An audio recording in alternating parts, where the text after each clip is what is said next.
Hi guys, welcome back. You might be familiar with this guy. It's the iPhone SE.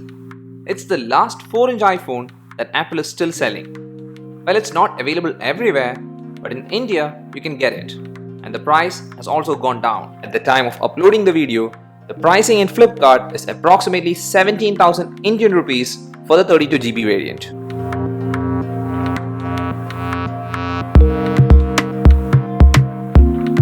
The main reason why I am making this video right now is whether you should still buy the iPhone SE. I'll say one thing straight away. If you're presently using an iPhone 6 or above, then the iPhone SE is not the one for you. I really love this design. It's mainly because the iPhone 5s was my first iPhone and this one has the same design. It's boxy with chamfered edges and can easily be used with one hand. You can reach all the corners and it's a perfect one-handed phone. Well, that doesn't make it a phone to get.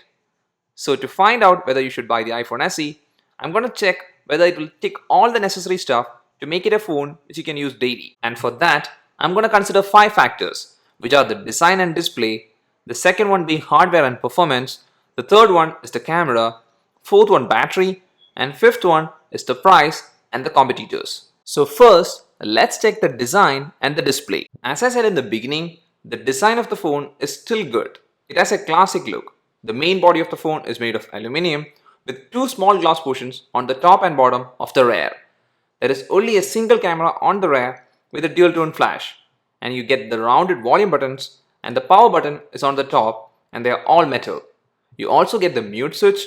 It has the headphone jack, the charging port which is lightning, and there is also a single speaker on the bottom.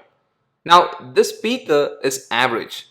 This was okay a couple of years back, but now when you compare it with other phones in this price segment, this speaker is really weak and you can easily cover it. On the front, the design looks a bit dated, especially with these big bezels.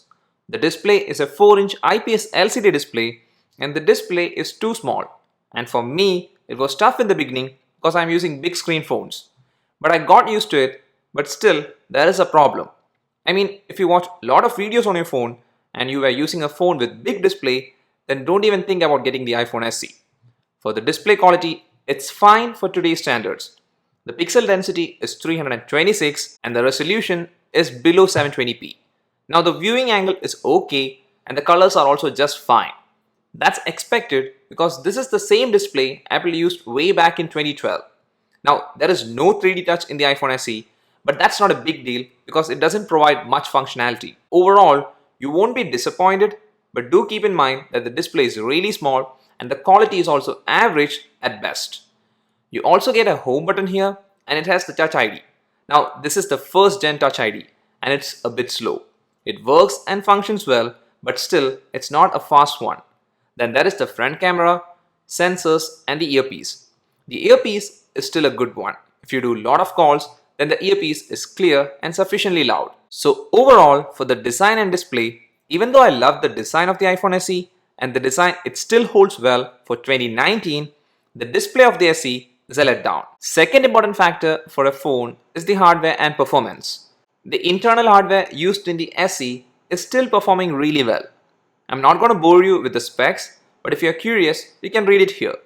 The internal specs might look really underpowered, especially the dual-core processor and 2GB RAM, but that's not the case.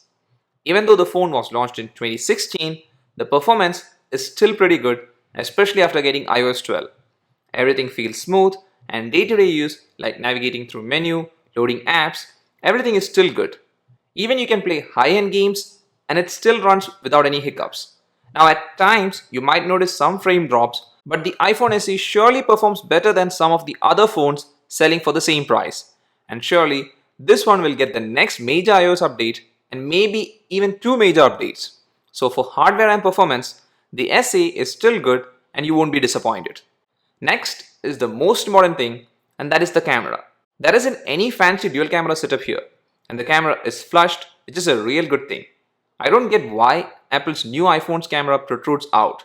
Now the main sensor used here is a 12 megapixel sensor with f2.2 aperture and it can record 4K video at 30 frames per second. It doesn't have optical image stabilization and the photos and videos it captures is not comparable with any flagship phones available now. The photos that it takes are sufficiently good if there is good lighting. The photos look natural, the colors are not that punchy but still looks nice, and you even get sufficient amount of detail on good lighting shots. But if you take the light away, the photos that it takes are not so good looking.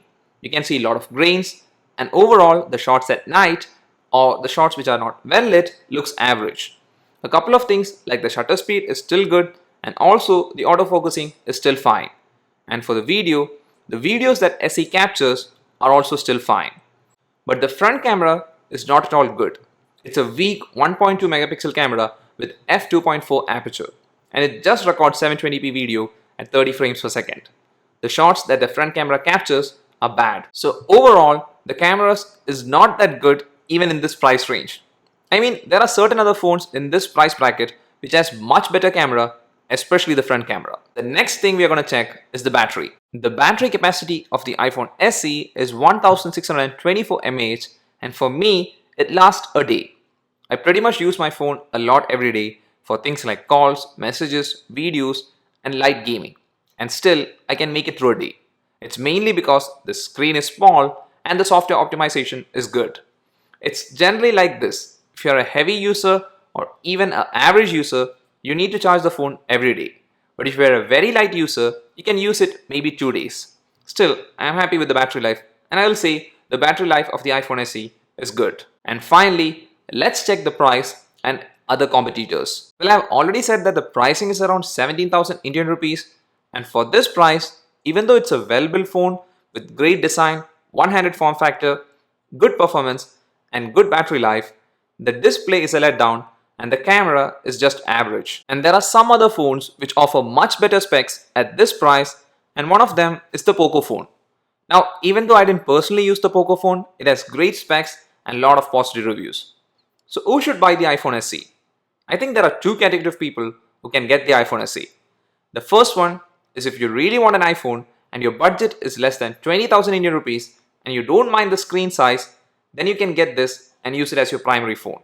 Second is if you have a high-end smartphone, let it be Android or iOS, and it's a flagship standard, but you want a small and powerful secondary phone, then also the iPhone SE can fill that spot. Other than that, I don't think the iPhone SE is still something you should spend this much of money, even though I still like the design. That's all for this video, guys. Hope you liked it. If so, please do hit the like button and please do subscribe. See you again in the next video. Till then, bye.